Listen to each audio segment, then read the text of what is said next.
Good afternoon. ધોરણ 12 મિત્રો, આપણે આપણા કોર્સમાં આગળ વધવાનું છે. આપણે અત્યાર સુધી ઇન્ડેક્સ જોઈ ગયા છે, એટલે કે અનુક્રમણિકાને જોઈ ગયા છે. આજે આપણે ચેપ્ટરમાં આગળ વધવાનું છે. આપણે પ્રથમ ચેપ્ટરની શરૂઆત કરીશું.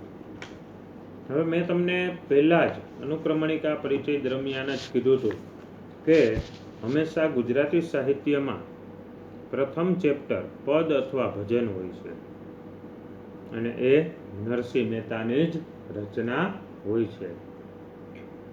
તો આજે પણ આપણે જે પહેલું ચેપ્ટર જોવાનું છે, એ પહેલું ચેપ્ટર નરસિંહ મહેતા રચિત અખિલ બ્રહ્માંડમાં છે. અખિલ બ્રહ્માંડમાં કાવ્ય આપણે જોવાનું છે. કાવ્યનો સાહિત્ય પ્રકાર પદ એટલે કે ભજન છે. આ ચેપ્ટર જોતા પહેલા આપણે નરસિંહ મહેતાનો પરિચય લઈ લઈએ, ત્યારબાદ કાવ્યની અંદર શું કહેવા માગે છે એને જાણી લઈ, અને ત્યાર પછી આપણે કાવ્યમાં આગળ વધશું. અખિલ બ્રહ્માંડમાં પહેલા તો જે શીર્ષક આપ્યું છે એના વિશે આપણે જોઈએ. એ શીર્ષક કેવી રીતે રચવામાં? અખિલ એટલે સમગ્ર, બધું, બ્રહ્માંડ, પૃથ્વી, આકાશ, ધરતી, બધું જેનો સમાવેશ થઈ જાય, ગ્રહ સહિત બધું, તેને બ્રહ્માંડ કહેવામાં આવે છે. તો એ અખિલ બ્રહ્માંડમાં શીર્ષક એટલે આપ્યું છે નરસિંહ મહેતાએ કે અખિલ બ્રહ્માંડમાં કોઈને કોઈ તત્વમાં ક્યાંય ને ક્યાંય ભગવાનનો અંશ રહેલો છે, કે જે એની આપણને કોઈને કોઈ સ્વરૂપે જોવા મળતો હોય છે. કોણ? તો કે પરમાત્માનો અંશ. આમાં એને માટે શ્રી હરિ શબ્દ વાપરવામાં આવ્યો છે, કે સમગ્ર બ્રહ્માંડમાં શ્રી હરિ અલગ અલગ રૂપમાં આપણને અલગ અલગ જગ્યાએ દેખાય છે. ક્યાંક દેવ બનીને, ક્યાંક તત્વમાં તેજ બનીને, ક્યાંક શૂન્યમાં શબ્દ બનીને એમનો વેદોની અંદર વાસ હોય છે. તો મિત્રો, આપણે સર્વપ્રથમ નરસિંહ મહેતા વિશે જાણીએ. તો નરસિંહ મહેતાનો જન્મ આશરે 15મા શતકમાં થયો હતો, એટલે કે 15મી સદીમાં થયો હતો. ગુજરાતી ભાષામાં આદ્ય કવિ તરીકે નરસિંહ મહેતા ઓળખાય છે. આદ્ય કવિ એટલે કે ખૂબ જ પ્રાચીન સમયના કવિ, ખૂબ જૂના કવિ. એ આદ્ય કવિ તરીકે નરસિંહ મહેતાને ઓળખવામાં આવે છે. તો એ ગુજરાતી ભાષાના આદ્ય કવિ નરસિંહ મહેતાનું વતન ભાવનગર જિલ્લાનું તળાજા ગામ છે. નરસિંહ મહેતાનો જન્મ ભાવનગર જિલ્લાના તળાજા ગામમાં થયો હતો. એના આદ્ય કવિ તરીકે ઓળખવામાં આવે છે. એની કોઈ ફિક્સ તારીખ નથી, આશરે 15મી સદીમાં તેમનો જન્મ થયો હતો. તેમને રચેલ સાહિત્ય કૃતિઓમાં સામળસાનો વિવાહ, હાર, હુંડી, કુંવરબાઈનું મામેરું અને શ્રાદ્ધ આ એમની આત્મચરિત્રાત્મક રચનાઓ છે. ભગવાન શ્રી કૃષ્ણ ઉપર રચેલી એની આત્મચરિત્રાત્મક રચનાઓ સામળસાનો વિવાહ, હાર, હુંડી અને કુંવરબાઈનું મામેરું અને શ્રાદ્ધ છે. નરસિંહ મહેતા ગુજરાતી ભાષાના ઉત્તમ કોટીના ભક્ત કવિ છે. તો નરસિંહ મહેતાને ભક્ત કવિ પણ કહેવામાં આવે છે. અને ખાસ કરીને આપણા ગુજરાતી સાહિત્યના જો કોઈ ઉત્તમ સર્વશ્રેષ્ઠ કવિ હોય તો તે નરસિંહ મહેતા છે. તેમણે જ્ઞાન, ભક્તિ અને વૈરાગ્યના પદો સર્જીને ગુજરાતી કવિતાને રડિયાત કરી છે. નરસિંહ મહેતાએ એના કાવ્યની અંદર તમે જુઓ તો જ્ઞાનનો મહિમા હશે, ભક્તિનો મહિમા હશે, વૈરાગ્ય એટલે કે સંન્યાસીપણાનો મહિમા હશે. આવું બધું સર્જન એને ગુજરાતી કવિતાઓમાં કરેલું છે. અને નરસિંહ મહેતાના મોટા ભાગના કાવ્યો કે પદ ઝૂલણા છંદમાં લખાયેલા હોય છે. નરસિંહ મહેતાના પ્રભાતિયા જે ઝૂલણા છંદમાં રચાયેલા છે એ આજે પણ લોકકંઠે વસીને આપણે ત્યાં ચિરંજીવી બન્યા છે. હજી હાલના સમયે પણ નરસિંહ મહેતાના પ્રભાતિયાઓ લોકોના મુખેથી આપણને સાંભળવા મળે છે. એટલે કે ચિરંજીવી બની ગયા છે. જેમ કે એના પ્રભાતિયા આપણે જોઈએ તો એના કયા કયા પ્રભાતિયા છે? તો કે પેલું પ્રભાતિયું એનું ભોળી રે ભરવારણ, બીજું જળ કમળ છાંડી જાને વાલા, ત્રીજું જાગને જાદવા, ચોથું જાગો ને જસોદાના જાયા. આ બધા નરસિંહ મહેતાના રચેલા સુંદર પ્રભાતિયાઓ છે. અને એ હૃદયસ્પર્શી અને ભાવ નીતરતી એમની કાવ્યવાણી આ પ્રભાતિયામાં આપણને સાંભળવા મળે છે. એની સરળતા અને સહજતાથી આપણા મનમાં આ કાવ્યો આજે પણ રમી રહે છે. હવે આપણે આજના પદની વાત કરવાની છે, આજના ભજનની વાત કરવાની છે. તો આજનું આપણું આ જે પદ છે એ પદમાં નરસિંહ મહેતા ઈશ્વરના સર્વવ્યાપક રૂપની લીલાને વર્ણવે છે. આપણું જે આ પદ છે અખિલ બ્રહ્માંડમાં, એમાં નરસિંહ મહેતા ઈશ્વરના સર્વવ્યાપક રૂપ એટલે કે બધી જગ્યાએ કોઈ ને કોઈ રૂપમાં છે એની લીલાઓ છે એને વર્ણવે છે. અને આપણે સંસ્કૃત સાહિત્યમાં સરસ એક ઉક્તિ, એક પંક્તિ છે કે એકમ સતઃ વિપ્રા બહુધા વદંતી, એકમ સત વિપ્રા બહુધા વદંતી, એટલે કે પરમાત્મા તાત્વિક રીતે એક જ છે. ભગવાન તાત્વિક રીતે એક જ છે પણ અનેક રૂપે આપણને દેખાય છે. પરમાત્મા તાત્વિક રૂપે એક જ છે પણ અનેક રૂપે આપણને દેખાય છે. જેમ કે સુવર્ણ એટલે કે સોનાનો ટુકડો એક છે પણ એમાંથી ઘડાયેલા અલંકાર એટલે કે ઘરેણાઓના નામ જુદા જુદા છે. આખરે તો એ સોનું છે, એ સોનું જ કહેવાય છે, પણ એમાંથી બનેલા ઘરેણા જે સોનાના જ હોય છે પણ અલગ અલગ રીતે હોય છે. તો એવી જ રીતે આ પ્રભુ પરમાત્મા ભગવાન જે સૃષ્ટિમાં વિવિધ સ્વરૂપે પ્રગટ થયા છે, પણ અમુક જ્ઞાની લોકોએ રચેલા જ્ઞાન ગ્રંથોને સમજવામાં જે આપણે ગેરસમજ કરી છે એનો ઉલ્લેખ પણ નરસિંહ મહેતાએ કર્યો છે. અને એના ઉલ્લેખમાં નરસિંહ મહેતા કહે છે જે આ જ્ઞાન ગ્રંથોની ગેરસમજના ઉલ્લેખમાં નરસિંહ મહેતા એને ગરબડ તરીકે ઓળખાવી અને હસી કાઢે છે. તો આવા પરમેશ્વરને શાસ્ત્ર જ્ઞાન દ્વારા તો ખરા જ આપણે ઓળખવાના છે, પણ પ્રેમની પરાકાષ્ઠા રૂપે અને ભક્તિ દ્વારા પણ સરસ રીતે આપણે એને પામી શકીએ છીએ, આપણે એ પરમાત્માને પ્રાપ્ત કરી શકીએ છીએ. આમ એવી પોતાની આ પ્રતીતિને આ ભક્ત કવિએ અહીં વિવિધ દ્રષ્ટાંતો દ્વારા દર્શાવી આપી છે. કવિતા અને તત્વજ્ઞાનનો સમન્વય કરતું આ એકાત્મ ભાવનું આ પદ નરસિંહ મહેતાની ચિરંજીવ અને સદા રમણીય અને સ્મરણીય સુંદર કૃતિ છે અખિલ બ્રહ્માંડમાં. આપણે નરસિંહ મહેતાનો પરિચય પણ લીધો, કાવ્ય પરિચય પણ લીધો. હવે આપણે કાવ્યને સમજવાનું છે. શું સમજાવે છે કાવ્યની અંદર, શું કહે છે કાવ્યમાં, એ આપણે જોવાનું છે. તો આપણે સર્વપ્રથમ કાવ્યને સુંદર રીતે ગાશું અને પછી આપણે કાવ્યને સમજશું. અખિલ બ્રહ્માંડમાં એક તું શ્રી હરિ જુજવે રૂપે અનંત ભાસે. દેહમાં દેવ તું, તત્વમાં તેજ તું, શૂન્યમાં શબ્દ થઈ વેદ વાસે. અખિલ બ્રહ્માંડમાં એક તું શ્રી હરિ જુજવે રૂપે અનંત ભાસે.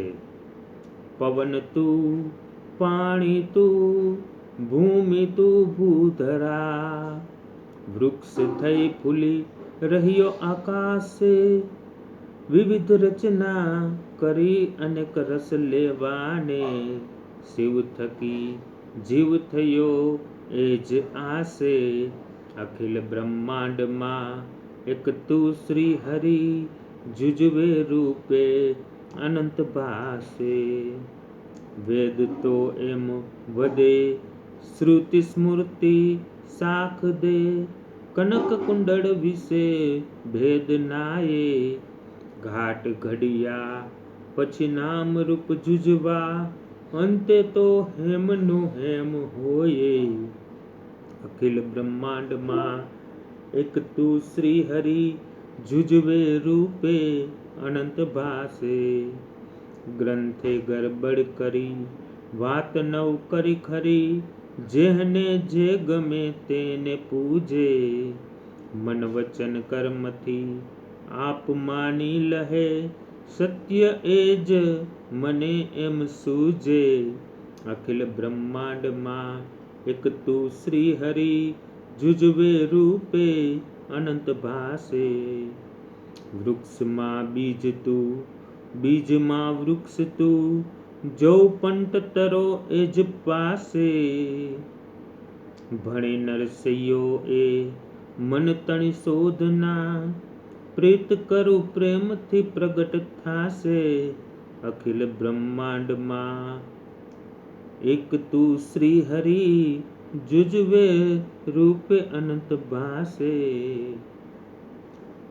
બહુ સરસ કાવ્યની અંદર વાત કરી છે નરસિંહ મહેતાએ. એક સમજવા લાયક કાવ્ય છે, એક જાણવા લાયક કાવ્ય છે કે અખિલ બ્રહ્માંડની અંદર પરમાત્મા અલગ અલગ રૂપમાં આપણને દેખાય છે, પણ અંતે તો એ પરમાત્મા એક જ છે. અને એ પરમાત્મા વિશે આપણે નરસિંહ મહેતાએ સરસ આ પદ અને ભજનની 5 પંક્તિમાં આપણને કહ્યું છે. આપણે 5 પંક્તિને અર્થ સહિત સમજશું.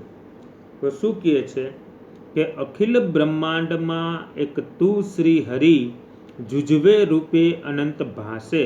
એટલે કે આ સમગ્ર બ્રહ્માંડમાં આ પૃથ્વીની અંદર હે શ્રી હરિ તું એક જ છો, પણ તારા રૂપ અલગ અલગ અમને દેખાય છે. સમગ્ર બ્રહ્માંડમાં શ્રી હરિ એટલે કે પરમાત્મા તું એક જ છો, પણ તારા અલગ અલગ સ્વરૂપ અમને દેખાય છે. દેહમાં દેવ છો તું, તત્વમાં તેજ છો તું, અને શૂન્યનો શબ્દ થઈ તું વેદની અંદર વાસ કરસ. એટલે પ્રથમ પંક્તિમાં નરસિંહ મહેતા સમજાવે છે કે આ સમગ્ર પૃથ્વીમાં શ્રી હરિ તું એક જ છો, પણ તારા અલગ અલગ સ્વરૂપ છે. જેમ કે દેહમાં એટલે કે શરીરમાં તું દેવ દેખાસ, તત્વની અંદર તું તેજ દેખાસ, અને શૂન્યમાં તું શબ્દ બની અને વેદની અંદર તારો નિવાસ હોય છે. આમ હે શ્રી હરિ, હે ભગવાન, હે પરમાત્મા, તું એક જ છો સમગ્ર પૃથ્વીમાં, પણ તું અમને અલગ અલગ સ્વરૂપે દેખાશ. જેમ કે શરીરમાં જોતું હોય તો તું અમને દેવ લાગસ, તત્વમાં હોય તો તું અમને તેજ લાગસ, અને શૂન્યમાં તું શબ્દ બની અને વેદો એટલે કે ગ્રંથોની અંદર તું નિવાસ કરસ. એમાંથી નીકળતો જા અને અમને બધાને તું અલગ અલગ સ્વરૂપે દેખાતો હોય છે. હે શ્રી હરિ, તું અખિલ બ્રહ્માંડમાં એક છો અને અમને અલગ અલગ સ્વરૂપે તું દેખાશ. આવું આપણને સરસ પ્રથમ પંક્તિમાં નરસિંહ મહેતા સમજાવે છે. હવે આપણે બીજી પંક્તિ જોવાની છે કે બીજી પંક્તિની અંદર નરસિંહ મહેતા શું કહે છે. તો બીજી પંક્તિની મિત્રો આપણે વાત કરી, પણ એ પહેલા પ્રથમ પંક્તિમાં તમે એને અલગ અલગ સ્વરૂપ જોયા, પણ અંતે તો એક જ સ્વરૂપ છે. હવે બીજી પંક્તિમાં એના બીજા સ્વરૂપ આપણે જોશું. પવન તું, પાણી તું, ભૂમિ તું ભૂધરા, વૃક્ષ થઈ ફૂલી રહ્યો આકાશે, વિવિધ રચના કરી અનેક રસ લેવાને, શિવ થકી જીવ થયો એ જ આશે. બીજામાં એના સ્વરૂપમાં નરસિંહ મહેતા કહે છે કે પવન પણ તું જ છો ભગવાન, પાણી પણ તું જ છો, અને ભૂમિ એટલે કે આ ધરતીને ધારણ કરનાર પણ તું જ છો. તું વૃક્ષ બની અને સમગ્ર અવકાશમાં ફેલાયેલો છો. તારી વિવિધ રચનાઓ છે અને વિવિધ રચનાઓ તે જે કરી છે એના અનેક રસ અમારે લેવાના છે. આમ તું શિવ છો અને શિવ થકી જ તું જીવ થયો છો એવી આશા અમારે રાખેલી છે. એટલે બીજી પંક્તિમાં એના સ્વરૂપ વિશે નરસિંહ મહેતા બહુ સુંદર વાત કરે છે કે હે પ્રભુ, તું પવન છો, તું પાછો પાણી પણ છો, તું ભૂમિને ધારણ કરનાર ભૂધર પણ છો, તું તો આ સમગ્ર અવકાશમાં એક વિશાળ વૃક્ષ બની અને ફેલાઈ રહ્યો છો, અને તારી વિવિધ જે લીલાઓ રચેલી છે એના અમારે તો અલગ અલગ રસ લેવાના છે. હે પરમાત્મા, તું શિવ થકી જીવ બની ગયો છો, એ આશા અમે બાંધીને બેઠા છે. આમ હે પરમાત્મા, અખિલ બ્રહ્માંડમાં તું એક જ છો, પણ અમને તું અલગ અલગ સ્વરૂપે જોવા મળે છે. હવે ત્રીજી પંક્તિની આપણે વાત કરી તો ત્રીજી પંક્તિમાં શું કહે છે? વેદ તો એમ વધે, શ્રુતિ સ્મૃતિ સાખ દે, કનક કુંડળ વિશે ભેદ નોયે, ઘાટ ઘડિયા પછી નામરૂપ જુજવા, અંતે તો હેમનું હેમ હોય છે. ત્રીજી પંક્તિમાં આપણને સરસ નરસિંહ મહેતા ઉદાહરણ આપીને સમજાવે છે કે એના અલગ અલગ રૂપ હોય છે, તો એ અલગ અલગ રૂપમાં તું અંતે તો એક જ હોય છો. એનું સરસ ઉદાહરણ આપણને સોના પછી આપે છે. સોનાનું ઉદાહરણ આપીને આપણને નરસિંહ મહેતા સુંદર રીતે સમજાવે છે કે વેદની અંદર એવું કહેવામાં આવ્યું છે, વેદો એટલે કે ગ્રંથોમાં એવું કહેવામાં આવ્યું છે, અને શ્રુતિ એટલે કે એવું સાંભળવામાં આવ્યું છે, અને સ્મૃતિ એટલે કે એવું યાદ પણ કરવામાં આવ્યું છે કે કનક જે કાનમાં પહેરવાનું કુંડળ, સોનાનું કુંડળ, એમાં કોઈ ભેદ હોતો નથી. સોનાનું બનાવેલું કાનમાં પહેરવાનું કુંડળ, એમાં કોઈ ભેદ હોતો નથી, પણ એના ઘાટ અલગ અલગ રીતે ઘડ્યા છે. ક્યાંક કુંડળમાં કડી હોય, ક્યાંક બુટી હોય, ક્યાંક મોટી બુટી હોય, આમ એના ઘાટ અલગ અલગ ઘડ્યા છે, એટલે એના નામ પણ અલગ અલગ પડ્યા છે. ક્યાંક આપણે કડી કહી, ક્યાંક બુટી કહી, ક્યાંક મોટા બુટિયા કહી, એમ એના નામ અલગ છે, પણ અંતે તો એ હેમનું હેમ હોય. પણ છેલ્લે એમાં આપણે જોવા જાય તો એ સોનાનું શું હોય છે? સોનું જ હોય છે.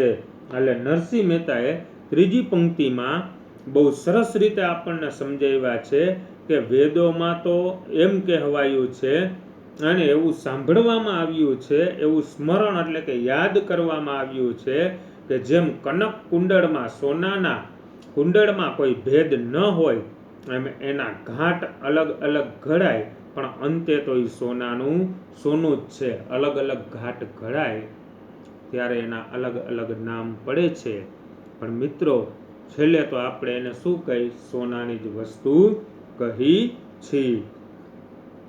નરસિંહ મહેતાએ ત્રીજા પંક્તિમાં આપણને એ સમજાવવા માંગ્યું છે કે તમારી સામે જેમ ઈશ્વર એક છે, એના અલગ અલગ સ્વરૂપ છે, એનું ઉદાહરણ સોનાનું ઉદાહરણ આપીને આપણને સમજાવે છે કે સોનું આખરે તો સોનું જ છે, પણ સોનાના અલગ અલગ ઘાટ ઘડી અને જેમ એના અલગ અલગ નામ હોય છે એમ ઈશ્વર પણ એક છે, પણ એ ઈશ્વરના એટલે કે પરમાત્માના અલગ અલગ સ્વરૂપ હોય છે. હવે મિત્રો આપણે વાત કરી ચોથી પંક્તિમાં નરસિંહ મહેતા શું કહે છે, તો કે આ અલગ અલગ સ્વરૂપે દેખાય છે એનું કારણ શું એ ચોથી પંક્તિમાં કહે છે. આપણને શું કહે છે ચોથી પંક્તિમાં, તો કે ગ્રંથે ગરબડ કરી વાત નવ કરી ખરી, જેને જે ગમે તેને પૂજે, પણ મન વચન કર્મથી આપ જેને માની લે હે સત્ય છે, એ જ મન એમ સૂજે. બહુ સરસ વાત કરી ચોથી પંક્તિની અંદર. ઈશ્વર જેમ અલગ અલગ સ્વરૂપમાં એના અલગ અલગ નામ કેમ પડ્યા, આમ તો એક જ છે, તો કે ગ્રંથોએ એમાં ગરબડ કરી છે. જે અગાઉ મહાન એવા અમુક ઋષિઓ થઈ ગયા જેના ગ્રંથોમાં તો એમ જ કહે છે કે ઈશ્વર એક છે, પણ અત્યારની પેઢીમાં જે ગ્રંથો લખે છે એની અંદર એ ગ્રંથોએ ગરબડ કરી અને એવી વાત ઘણી બધી જગ્યાએ કરી. શું કરી, તો કે એમાં તો ગ્રંથોમાં તો એવી ગરબડ છે કે જેને જે ગમે એને તમે પૂજો. એટલે આપણે જો અહીંયા અલગ અલગ વસ્તુમાં અલગ અલગ પૂજતા છે, બાકી જો વિષ્ણુ ઈ છે, કૃષ્ણ ઈ છે, નૃસિંહ ઈ છે, ભગવાનના અલગ અલગ સ્વરૂપ છે, એટલે જેને જે ગમે તેને ઈ પૂજે. બાકી તો જે મન વચન અને કર્મથી તમે તમારા મનથી, તમારી વાણીથી અને તમારા કર્મથી જેને તમે એક જ માની લ્યો છો એ જ સત્ય છે અને એ જ મનને એમ સૂજે છે. આમ ગ્રંથોની ગરબડના હિસાબે આજે આ બધા અલગ અલગ સ્વરૂપ છે અને અલગ અલગ સ્વરૂપમાં અલગ અલગ જાતિ ભાતિમાં આપણે આવી અને એને અલગ અલગ સ્વરૂપે માની રહ્યા છીએ. બાકી હકીકતે તો શું કહે છે કે ઈશ્વર તો એક જ છે. આવી સરસ ચોથી પંક્તિમાં વાત કરી છે. અને છેલ્લી પંક્તિ કહે અને મિત્રો આપણો લેક્ચર આપણે પૂરો કરવો છે. છેલ્લી પંક્તિમાં નરસિંહ મહેતા શું કહેવા માંગે છે એનું સરસ ઉદાહરણ આપે છે. વૃક્ષમાં બીજ તું, બીજમાં વૃક્ષ તું, જોઉં પંટંતરો એ જ પાસે, ભણે નરસૈયો એ મન તણી શોધના, પ્રીત કરું પ્રેમથી પ્રગટ થાશે. કે હે પ્રભુ, હે પરમાત્મા, હે ભગવાન, હે ઈશ્વર, તું વૃક્ષનું એક બીજ છો. શું છો? તું વૃક્ષનું એક બીજ છો. તો પાછું એ જ બીજમાંથી તું શું બનવાનો છો? તો કે ભાઈ વૃક્ષ બનવાનો છો અને એ જ વૃક્ષમાંથી પાછો તું બીજ બનવાનો છો. જોવ તું પંટંતરો એ જ પાસે. પંટંતરો એટલે આપણા અંતરપટનો એક પડદો, એટલે કે મારા આંખના અંતરના પડદાથી હું જોઉં તો તું મારી પાસે હોસ, તું મારી નજીક હોસ. એટલે નરસૈયો કહે છે, ભણે નરસૈયો એટલે કે કહે નરસૈયો. શું કહે છે નરસૈયો? કે ઈ તો આપણા મનની અંદરની આ શોધ છે. બાકી તમે જો એને પ્રેમ કરો, પ્રીત કરો, એના પ્રત્યે લાગણી રાખો તો ઈ પ્રેમથી પ્રગટ થશે. કોણ? શ્રી હરિ પરમાત્મા. એટલે છેલ્લી પંક્તિમાં મિત્રો એ સમજાવે છે કે વૃક્ષોની અંદર પરમાત્મા તું બીજ છો અને બીજમાંથી જ તું પાછો વૃક્ષ બનસ. એ અમારા અંતર મનના પડદા છે. બાકી નરસૈયો તો એક જ વાત કહે છે કે અમારે આ મનની તું અલગ અલગ શોધ છો. બાકી જો તને અમે પ્રીત કરી તો તું અમારી સામે પ્રેમથી પ્રગટ થાસ. આમ સરસ આ કાવ્ય અહીં પૂરું થાય છે. આનો સ્વાધ્યાયને પ્રશ્નો આવતા લેક્ચરમાં હું તમને કરાવીશ મિત્રો. પણ તમને એટલો ખ્યાલ આવ્યો કાવ્યના અર્થ જોઈને. હવે તમારે આવતીકાલે હોમવર્કમાં આ પાંચેય પંક્તિ લખી અને ઉપર બતાવવાની છે. પાંચેય પંક્તિનો અર્થ, નરસિંહ મહેતાનો પરિચય અને કાવ્યની અંદર શું કહેવા માંગે છે, આ બધું મેં તમને સમજાવી દીધું છે, જણાવી દીધું છે. હવે આપણે લેક્ચરને વિરામ આપવાનો છે. તો મિત્રો ફરી એક વખત તમે આ કાવ્યનું હોમવર્ક ભૂલ્યા વગર હવે તમારે પહોંચાડવાનું રહેશે. પછી આવતા લેક્ચરમાં આપણે હજી આનું સ્વાધ્યાય જોવાનું છે. હાલ આપણે સમય મર્યાદાને અનુલક્ષીને વિરામ આપી છીએ. અસ્તુ.